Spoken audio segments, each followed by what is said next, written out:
So my name is Jimmy Chen, and I'm a managing director at Stanford's Doerr School of Sustainability. And we have compiled a very, an outstanding panel that's going to be talking about all the aspects of our transition to decarbonize buses. So let me start off by framing the discussion, which I think is very important. So why would we care about buses? Okay. So one, besides the fact that buses make up a key landmark of our public transit, if you think about the buses so the way I think about it is that the buses are sort of the first adopters of heavy-duty fleet. And so my sense of it is that they're going to find every pothole and every speed bump along the way to adoption. And you'll get a sense of that as we go along. So first, so let me frame the context for California. So California, in the California Air Resources Board, mandated that the bus fleets start to decarbonize. Does anyone know when?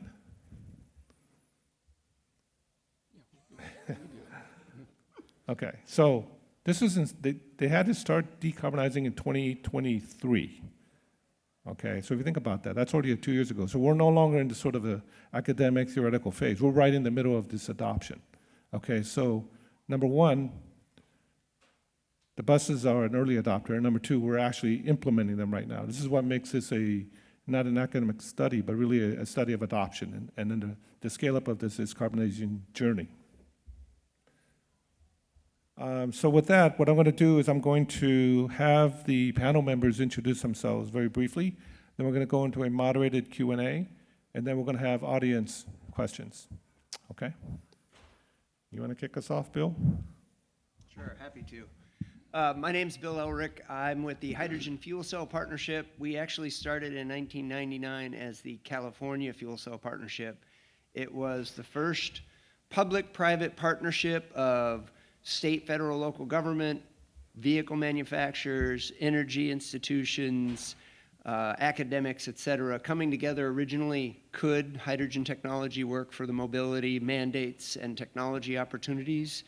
Then we quickly went to, yes, it can. Can we make it actually a business that could thrive and therefore produce, as we've heard today, environmental, economic, and energy resilience opportunities? And the short answer was that yes, there too. And what we've been doing the last 5 to 10 years is actually helping all of these players do their role as industry, as government, but to bring these things not just to market, but to scale it up. And if you've been in one of these sessions, you've heard it 100 times. Hydrogen's both a scale challenge and a scale opportunity. So our organization has worked on visions and strategies, public education and outreach, and probably more than anything, making sure the right stakeholders are around the room addressing the biggest challenges so we can take the next steps forward. Yeah, thanks, Jimmy. My name is Jaimie Levin. I'm the Director of West Coast Operations for the Center for Transportation and the Environment. We're a nonprofit based in Atlanta, Georgia. My office is in Berkeley here in California. We have offices in St. Paul, Minneapolis, and also in Denver. And our mission really is to transform the mobility sector in heavy-duty, medium-duty vehicles to zero. And in that regard, we've been around for over 30 years. We have managed a portfolio of projects in excess of $1.3 billion. Presently, we have several $100 million of projects in play as we speak. This includes not only transit buses, which have been hugely successful, but also heavy-duty trucks, Class 8 trucks, cargo handling equipment. I work specifically on hydrogen fuel cell technology. Been working on this for over 25 years now. I hate to admit that. It's taken that long to get to the point where we really see a clear vision here and now and in the near future that plays well for hydrogen fuel cell technology. Our organization primarily we work as project managers. So we manage new technology development, smart deployments. We also do transition planning for municipal agencies, private entities that are transitioning from conventional technology to zero-emission technology. And we also do a fair amount of government affairs work in Washington and in Sacramento in order to raise the money to do the kinds of projects that we're working on. Just to name a few key projects, we launched the largest Class 8 fuel cell truck project in the United States at the Port of Oakland, working with Hyundai in First Element Fuel, building the largest heavy-duty fueling station in the world. We work with many of the transit agencies throughout California. We put together the 1,000 bus initiative under the ARCHES program. We're heavily engaged with ARCHES on both transit and also the strategy for the 5,000 trucks that Angelina previously mentioned. We also have an important cargo handling project with a wet hose mobile fueler and working with Hyster on fuel cell top loaders. And we're hoping that that project, which is awaiting a final grant agreement with the federal government, does not get clawed back under the new administration.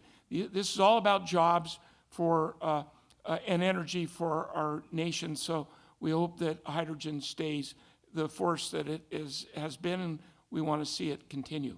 Thank you. Hello. My name is Jean-Marc Landry.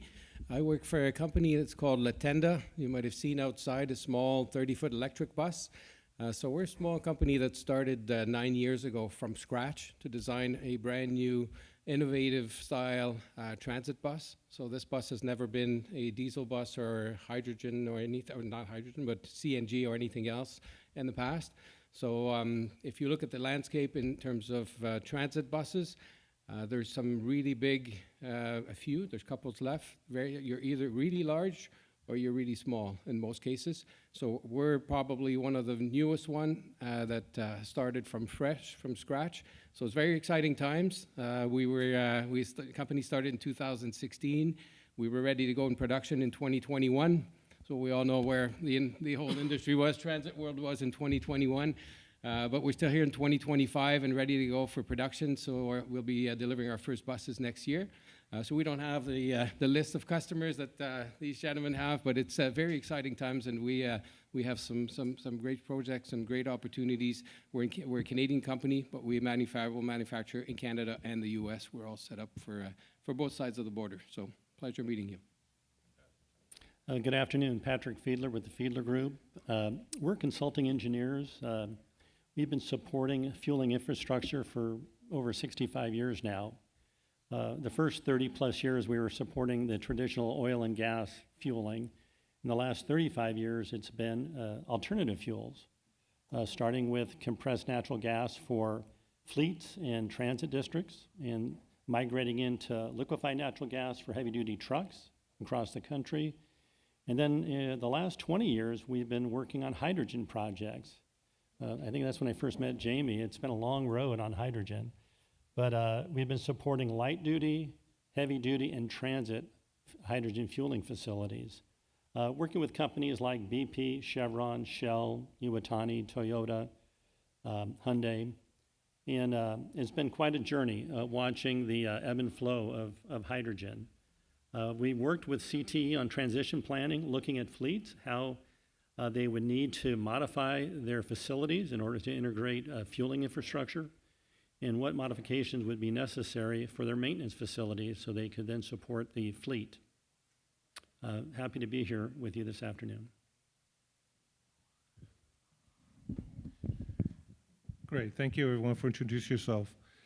So I'd like to start a question here. Actually, this first one is for everyone, but I'll start with Bill. I was involved with a study with AC Transit, in which we looked at a number of bus propulsion systems. And then, so in the Innovative Clean Transit Act of California, bus fleets have to put together a transition plan publicly. And what always amazed me about that was that prior to the study with Stanford, like a 3 to 4 year study, there was a published transition plan for AC Transit, which is one of the largest bus fleets in California.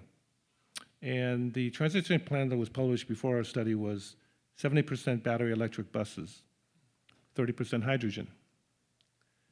After our 4-year study, AC Transit revised their transition plan. Does anyone want to guess what the new transition plan was?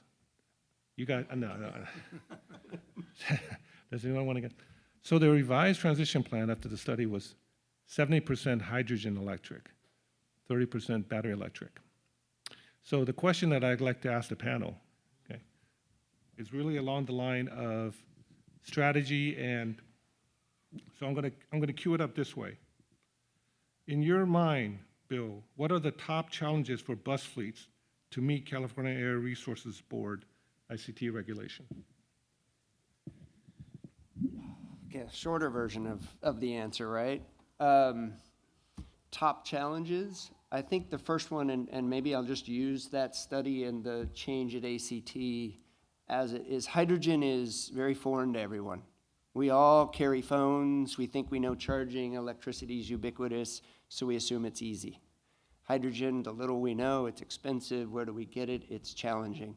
That education piece, and then really understanding what scaling up the change means, because that's why AC Transit and really all the transit fleets learned that the value of hydrogen at scale will be cheaper.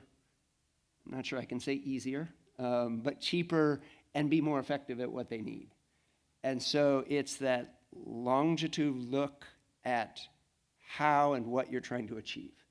Whatever the reason you're going to either batteries or fuel cells, but looking at hydrogen and understanding it enough to know that it is a big opportunity. I think that's what AC Transit, and that's what your studies. So I think that education and view is one of the hardest.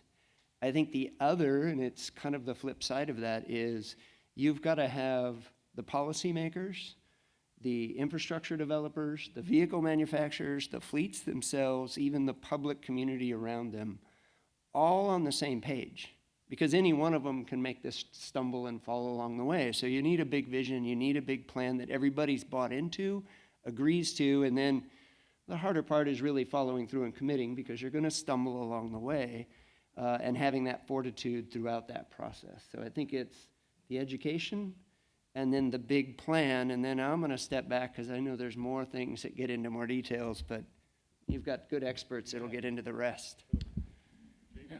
So to answer that question, let me first preface it with why are hydrogen fuel cell buses doing really well. And there's quite a sea change among the transit agencies throughout California. We're also working with agencies outside of California. And the reason for that, there are 4 primary reasons for it. One is range, the ability to really replace one-to-one what the current conventional technology provides. The other is the reduced weight so that you can have a full complement of passengers to reach capacity. Third is the quick refueling time, essentially replicating exactly what they do now operationally. It provides operational efficiency. And the fourth reason is resiliency. When the grid goes out, you've still got to move people. And hydrogen fuel cell and the fueling capability provides that resiliency. But in answer to Jimmy's exact question, nothing that money can't solve. And I say that in this respect. There's quite a gap between conventional technology and this new technology in terms of capital costs. And it's very much a burden to be able to bridge that gap, especially for public agencies that are, as it stands right now, they're all on the verge of some degree of considerable lost revenue and being able to finance their operations. But the technology works, and that's why we're seeing this amazing transition. We can point to Foothill Transit here in the LA area that went down the path of battery electric. They have a fairly good-sized fleet. They just purchased 24 double-deck battery buses from ADL in the UK, but their real focus now is hydrogen fuel cell. So if they can bridge the gap of the capital costs, then they can buy these 1,000 buses that our organization is working to execute through Arches over the next roughly 7 to 8 years. But the real underlying challenge is the cost of the fuel. And the fuel cost, even at $10, even with more than double the fuel efficiency with fuel cell technology over diesel or CNG, even with those advantages, $10 a kilogram won't cut it. We're looking at somewhere south of $7 a kilogram. That's the price at the nozzle. So those are the kinds of challenges. And I'll just finish with this key point. There's two key steps to advancing any of these new technologies. The first is technology that works, an idea that actually works in the real world, and that's what we see with fuel cells. The second, and I think in some ways more challenging, is the valley of death to get from the cost standpoint to get through to the point where it's sustainable, financially doable. I think I'll just add to that regarding what Jaimie was saying on the fuel and the fuel cost. We've seen some transit districts try to do on-site generation with electrolyzers, but that's really a small scale. Most of the hydrogen for the transit districts are delivered liquid hydrogen, and the technology is developing in terms of managing the boil-off. And we've seen a loss of up to 40% of the fuel due to that. And so that's a current technological challenge that is being addressed right now.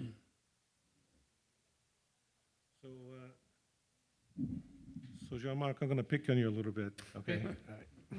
All right. So you chose to make your first bus or your prototypes now in the battery electric. So we want to speak a little bit about, because we've heard a lot of discussion about the pros of, say, hydrogen. We want to speak a little bit about the choice and what's behind that? Sure. We, just to maybe set the stage, we are really pro battery electric and pro hydrogen. Both are very attractive to us. We believe that both are going to be part of the future. Even though all the challenges. So for us, it was just opportunities, short-term, near-term opportunities were a lot broader with the battery electric than the hydrogen at this point. But it's definitely part of our product planning. You know, in defense, too, of what you just said, and that is we need both technologies. It's not one versus the other, where they need to complement one another. What AC Transit did, which was to flip from 30% fuel cell to 70% fuel cell, does apply to large fleets. But we're dealing with different size vehicles, so you have a 30-foot battery electric. We don't yet have a 30-foot fuel cell solution just yet, in large part because of the inability to store sufficient quantity, volume, not volume, but kilograms, mass of hydrogen to give those 30-foot vehicles the kind of range that we can get out of a 40 and a 60-foot vehicle.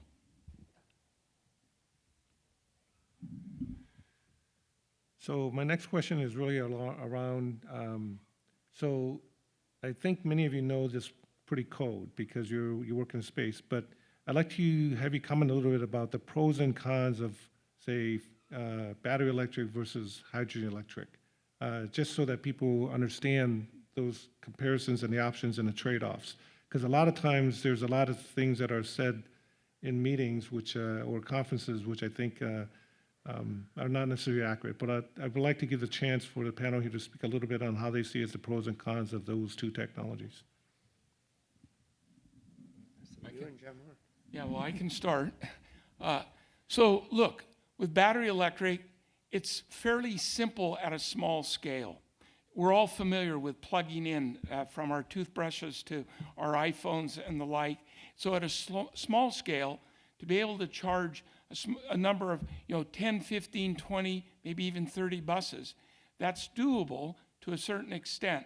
But as you increase the scale and grow, that flips. Because the cost of building a hydrogen fueling station, and we're doing that now, Patrick's quite familiar with this. He does great designs of those stations.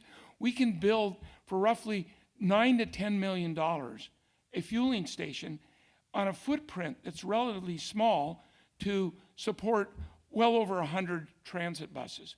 The battery electric requirement is significantly more costly and also requiring more real estate. But at the small scale, it fits quite well. And there is a level of simplicity there.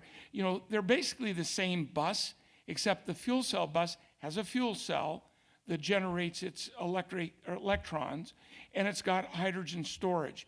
Otherwise, it's virtually the same componentry that's on the battery electric vehicle. But the battery electric vehicle has many more batteries. It has 400 up to 800 kilowatt hours of battery storage on that vehicle. That's a lot of weight, and that drives the curb weight up. On a fuel cell bus, you have considerably less batteries. Yes, you have some additional weight, but the weight is significantly less. And we're seeing with fuel cells, power density significantly improving, meaning making the package smaller and lighter, and therefore allowing higher payloads, not just with passengers, but we see that heavily in the trucking industry. That's how we're going to address heavy-duty trucking, is with fuel cell technology. So I touched on a few. There may be some others, but Well, I'd like to just, so Patrick, as sort of the expert on building these stations, can you comment a little bit about some of the things that Jaimie was talking about? The fact that, you know, the infrastructure component of the equation is much more efficient for larger volumes for fuel cell buses and hydrogen. I would agree with that. And so what happens with the operations of a bus fleet, the fueling operation is for hydrogen is the same as their current operation with diesel or even CNG. With the electrical charging, it's a completely different operation, as Jaimie commented on. But what happens with the battery electric buses, you know, the two projects we did Sunline Transit, where during the summer it can be 125 degrees, so the buses need air conditioning, right? And we did the Champaign-Urbana project in Illinois, which gets very cold in the winter. And so if you have a battery electric bus, you're using electricity to either heat or cool the bus. And in the beginning of the day, to cool the bus down to where it'd be comfortable. So you're using a lot of that energy that's not moving passengers around. It's just providing the climate for them to be comfortable, either warm or cold. So, yeah. and a fuel cell bus actually exhausts heat, and that heat can be used to heat the cabin of the passenger cabin down to, roughly speaking, 20 degrees Fahrenheit in ambient temperatures. That obviously depends on how many people are on the bus, a number of factors that play into it. But a battery electric bus does not generate, the batteries generate heat, you have to cool them down, but it does not generate the kind of heat that you can be efficient with and utilize in the vehicle operation. Fantastic. So one of the big challenges as the bus fleets start to decarbonize is supply chain, is the number of companies that actually make buses that are zero emission, and also you know, how many of the available capacity. There seems to be a real, what I call a supply chain issue. That's just the vehicle. Then the fuel part, right? Can I find hydrogen? Can I make sure that it's always available? You know, is it readily going to be consistent and there all the time? You know, in comparison, also we have the same challenges with some concerns about the grid, right? So with that as a thought, maybe the panel can comment about the supply chain issue with both vehicles and the fuel/electrons. You want to start on the fuel side? Yeah. Well, I'll start on fuel. I mean, you know, hydrogen fuel has primarily been used over the years for industrial purposes. And in the last few years, where light-duty facilities were constructed and hydrogen was delivered in a gaseous format, we had a disruption of supply that completely took down most of the stations. Again, the supply chain is just developing really to add the capacity that's needed for all the additional vehicles that are coming onto the market. And as we go into liquid hydrogen, you know, liquid hydrogen is a cryogenic fluid. There's not a lot of suppliers right now in the United States, really. And so that needs to be addressed as well because of the the cost implication. Until we get more suppliers, we're not going to get the competition to drive down that cost. If I can build on that, up until a few years ago when Air Liquide built a new hydrogen production facility outside of Las Vegas, every hydrogen plant in North America was tied to an industrial use. There was not a lot of surplus hydrogen. So as Patrick said, all the early deployments of vehicles were essentially taking that little bit of surplus, and any disruption in that chain shut everything else down, or at least shut the mobility side down because we were last in the line. Now that one production helped a lot. I will say until that was built, we focused mostly on how are we going to get more supply of molecules, because these are hundreds of $millions in development. You know, what's going to drive that? One of the greatest things about the hydrogen hubs announcement from DOE was it really flipped us surprisingly fast from where are we going to get molecules, we'll work on demand, that's not the problem, to now we're going to have a lot of molecules. They're still working on that, but we see that promise. Now we're really talking about how to get all that demand going. And so in 2 years, we've flipped everything upside down, but what it really emphasizes to me is the entire supply chain of hydrogen for 75 years has been a B2B industrial use, no extra uses, nothing. So from the molecule to the distribution to everything from the end use, including in the vehicles, the valves, the fuel cell stacks, everything is a new supply chain globally. And so in Vancouver, they're doing some things, or California, or Korea, or you name it. We're developing a supply chain all the way around the world and piecing this together in real time as we're deploying these things. So to me, supply chain is one of the critical factors, and we're going to have to build this airplane or this bus while we drive down the road with it. Let me explain in two ways. For every fleet operator, whether it's a transit agency or a truck fleet, there are 4 requirements on the infrastructure side that's absolutely essential. The first is access to stations. In transit, virtually all the transit agencies want their stations. These are the stations that put the molecule into the vehicle. They want that at their location of where they operate their vehicles. That it's basically tethered to that location. For trucks and public fueling, they need to know that there are enough stations to serve their duty cycle, their routes, and that there's redundancy. So that's number one, access. Number 2, which we've all touched on, is the availability of a fuel supply. And we really haven't, to this date, we still have limited here in California. The primary suppliers are Air Liquide, Linde, Praxair, and Air Liquide is in Las Vegas.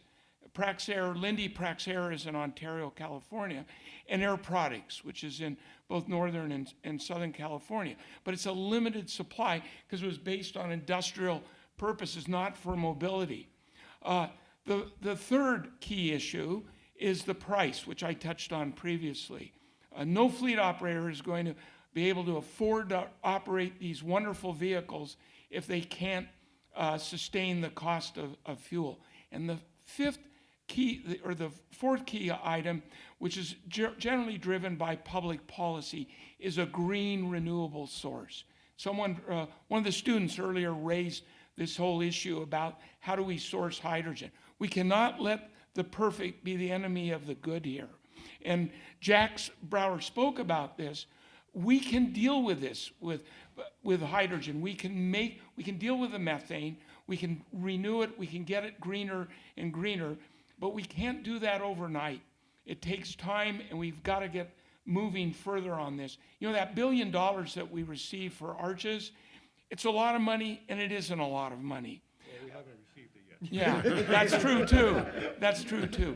But just on the topic of the vehicle, for transit, there's only one supplier here in the United States for fuel cell buses, actually in North America. And it's driven the cost of the buses up to close to $1.8 million for a 40-foot bus. That's not affordable. So we need competition. We need to build that supply chain. And that's, again, what ARCHES and the hubs are hoping to be able to do. Yeah, so just for reference, a regular diesel bus is typically about 400, maybe 500K at most. It's So prob- is, yeah, it's probably closer to 600 now because of the inflation, yeah. the emission requirements and the engine requirements. Okay, so I'd like to go ahead and open it up to the audience for a Q&A. I really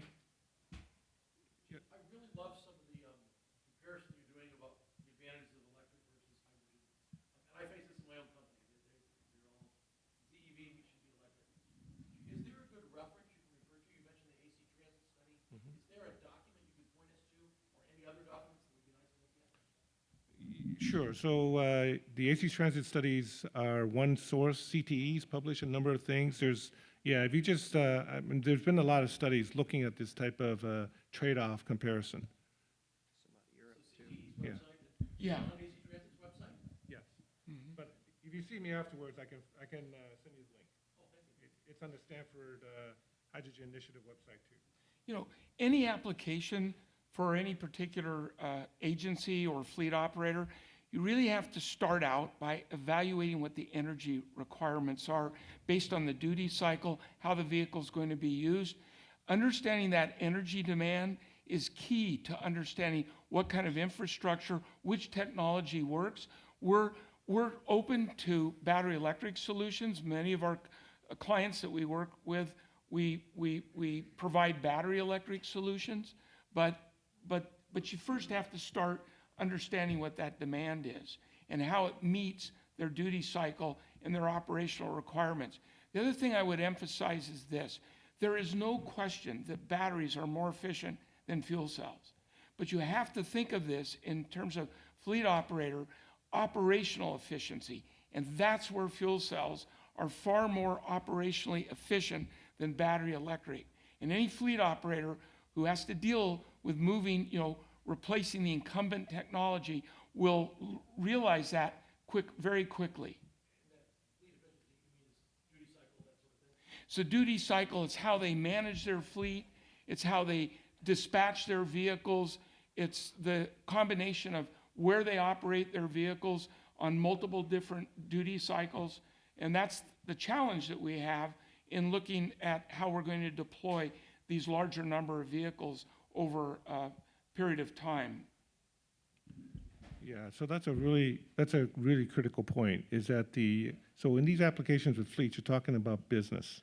Yeah. You're not talking about, you're talking about commercial. You're not talking about your Tesla at home in your garage that you charge up overnight and drive. And so those two different use cases are incredibly important. And if you're interested in reading more, there are a couple of case studies looking at plug power, which is also a case, again, it's a commercial application, where basically the fuel cell approach cleaned up, quite frankly. Yes. I think Jaimie, your relation to this is really easy for electric vehicles to put a charger and start testing it. And then when I work with my clients and I show them all this, right, like the cost, operations, it all makes sense. But then I'm trying to tell them, like, invest all this millions in the technology that they cannot test without investing, 5-10 millions.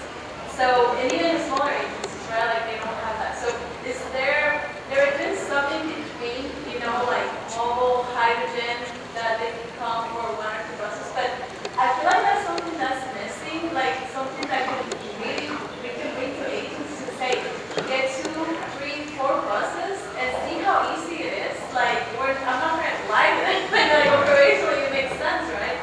But how do they make an investment on, long run, next 20, 30 years, without them knowing the technology in something that hasn't increased? So is there anything like that? Like, I know there's a few emerging markets that can do, in between, but I feel like that's missing, and not a lot of people are doing this to really come and test this. Not that they need to test it in an application, they need to experience it, right? Yeah, having the tangible results are very important.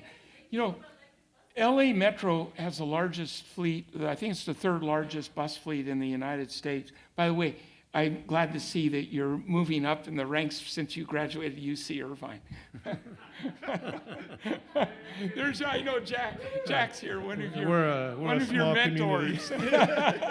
We're a small incestuous community. Well, if I can, Yeah, go it was ahead. Stark County in Ohio that had the Borrow the Bus program. And to me, that's kind of, they saw that years ago. The challenge has always been on the infrastructure side. The nice thing that's happened since, at least I first heard about that, there's more and more, I'm going to use the word mobile fuelers and options being developed because it's starting. We haven't seen the investment in hydrogen, like solar or batteries or anything else. It just was getting started, and I felt we were going to see fruit in a few years. Now we're wavering again, so we'll have to see.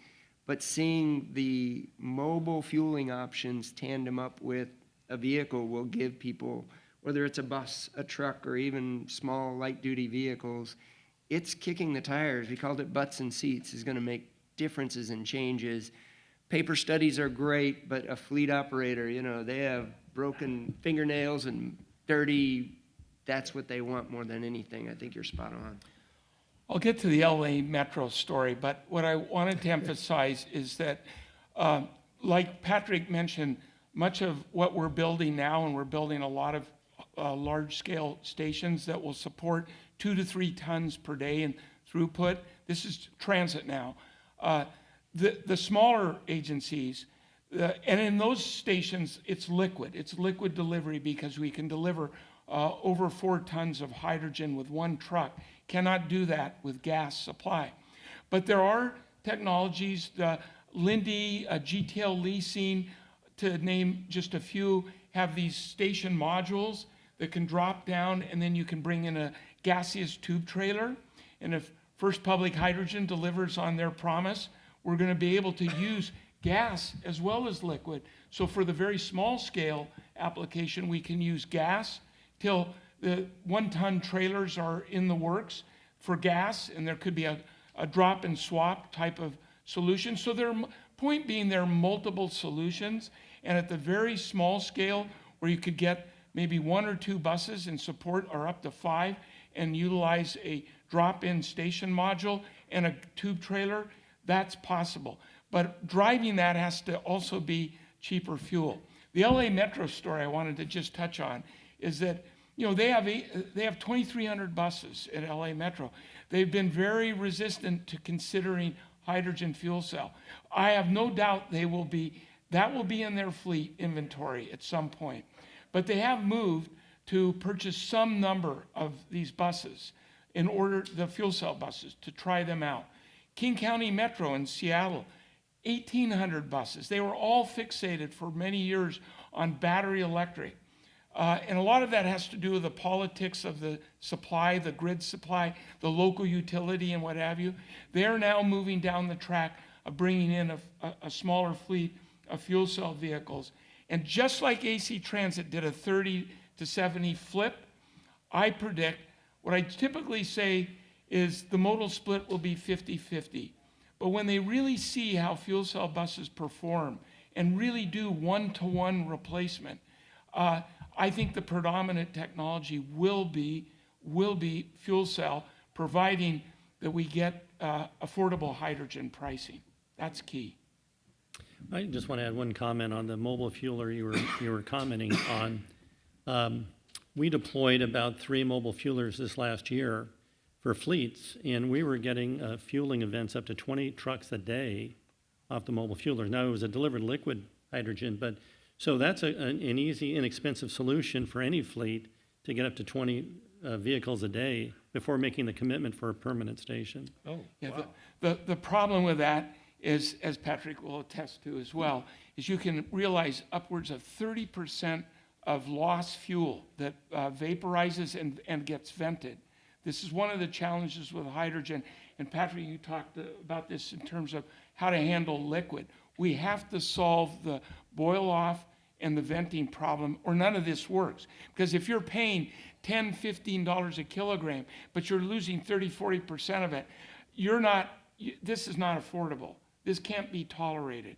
It was when hydrogen, and has been, used as an industrial gas application. No one cares about the amount of losses. NASA could care less about how much they lose. But for fleet operators, it matters greatly. Fantastic. Question? I know you've been waiting. Go ahead. Yeah, so I want to start by thanking the kind of symbolic impact of greening our buses, especially as someone that believes in blue skies for children, is so intimately linked. I also want to bring back some point that was said in the previous panel about the importance of high-impact demonstration projects to show market demand. I think both on the market, but also as for the manufacturers, there needs to be a demonstration that if there is hundreds of millions invested either into infrastructure or into assembly, that there will be customers, right? To Jaimie's point, I can count on one finger the amount of OEMs that are building the buses and then fuel cell manufacturers that are participating in a finished product in the North American market.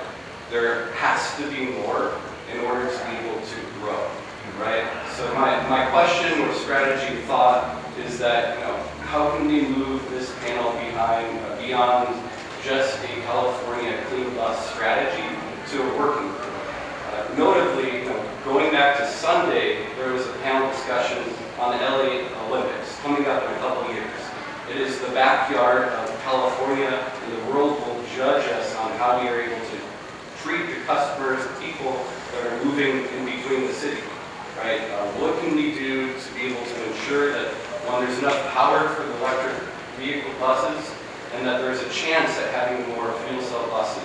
I think that we have all the people in a room here, the manufacturers, the integrators, the fuel suppliers that can actually make that as a tangible proof of concept to be able to grow from. But what can we do to make that happen?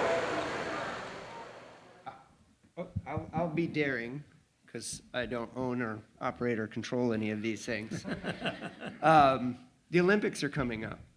And as you said, the pieces, the players are all there. I'll go back to California leadership. It's been strong for years, but it is really time with hydrogen to take that big step. Arches is one, and if we know that Arches says 1,000 buses, why not sit down and sit with some manufacturers, sit with some fleet providers and say, look, we have a timeline of 2028. Let's instigate through the Arches program, through California leadership, some manufacturing that aims first and foremost at getting us some buses for that big show, but then leaves a legacy of a new expanded manufacturing that can grow from them, because this is the challenge we have in hydrogen is we need to instigate big things. Hydrogen only really works when we go all in, and so I'd say the way I would move it is get some of our California leaders to think through this, put a few people in the room, you've got some times, you've timelines in front of us, make that the start of something longer. Yeah, the state is, to get the 1.2 billion, which we don't have yet, Jimmy's quite right about that. We don't even have the full 30 million that was allocated, but we're optimistic about that. I think Angelina mentioned that in the LA Times this morning, they had the story, 47 of the members of Congress from California, bipartisan, came out in full support of Arches and of the Hydrogen Hub program. But key to that is the state committed $1.9 billion of state money. A lot of that money, virtually all, not all of that money, but from the state funding will go to the transit component. And we're working with 13 different agencies here in California. That includes, LA Metro isn't one of those, but Foothill Transit, Orange County Transit, North County Transit District, Sunline Transit, Riverside Transit, Omnitrans. The region has committed fuel cell programs. The more that we can get those out so that people can ride them, people can feel them. Look, I say this, I have a Class B license. I've driven all these vehicles, and they're really amazing technology. And the more we can get those out so people can experience it. So I'm hoping the LA Olympic Committee, as they're putting together their mobility plan, which is pretty extensive for an Olympic event, that they'll be able to really marshal all those resources together with what we have. It's not simple building a station. It roughly takes 18 months or longer to build a station. And that's a whole nother story, but why it takes that much time. But anyway. Okay, I think we have time for one last question. Yeah, go ahead. My name is Adrian with VX2025. I'm curious on your thoughts of the electricity cost in charging these vehicles and how that would influence the preference of hydrogen or the advancement and transition to hydrogen instead. Well, electricity is, at least for this early stage with hydrogen being as expensive as it is cheaper. But electric rates are going up, and we have to factor that into it. The goal, look, it isn't a level playing field right now between the incumbent sources of fuel and what we're trying to launch here. Because as Terry Tammerman referenced, we don't cover the true cost of what it costs, the money that we're now paying for gasoline or diesel.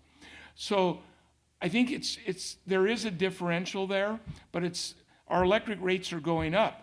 Quite honestly, I'm concerned about the electrical interconnects in order to support hydrogen production. That's one of the biggest challenges. So we've got to work with the utilities on this, and we need to get the California PUC to recognize that hydrogen is another important alternative fuel other than just electrons from the grid. So it's not an easy answer to that, but Yeah, I would agree with that. I think the electric rates are going up, and I think there's going to be a lot more competition for the existing electrons. If you think about all the hype around AI and data centers and everything else. So I think there's a real question about the capacity to meet the energy demands with electrons. And that's where maybe everything from biogas to pyrolysis, well, to me, the innovation factor has not hit hydrogen yet. We're still waiting to see that big influx, and I think those are the things we need to think about to expand long-term, so that just like electricity, the grid's taken how many years to get from wherever it was natural gas dependent to where we are now. Hydrogen needs to make that transition, and I think if we're looking at electrolysis, pyrolysis, various forms of biogas, then we're going to have more resilience, more flexibility, and what we do in California may be different than the Pacific Northwest versus the Midwest, and that's the beauty of the two energy carriers. The diversity is to use them where they're best. well, SoCal Gas, the speaker at the lunch pointed out that 80% of our fuel is from a molecule. Only 20% is from actual electrons. And the projection is maybe increasing those electrons to 50%. We're still going to need molecular sourced hydrogen. And that will come from biogas sources, pyrolysis, other options. So that's what's great about hydrogen. I like to point out that the fuel cell is absolutely agnostic to where the hydrogen comes from. So it doesn't care, and it means we can evolve without changing the vehicle side of the technology. So hydrogen has capabilities that no other source has. And actually, it isn't a source itself. It's a carrier of electrons. But we have many options. So we are actually already over time, and I think you guys are all very excited and into this, which I think is fantastic. I just would like to have you join me in thanking our amazing panel. It's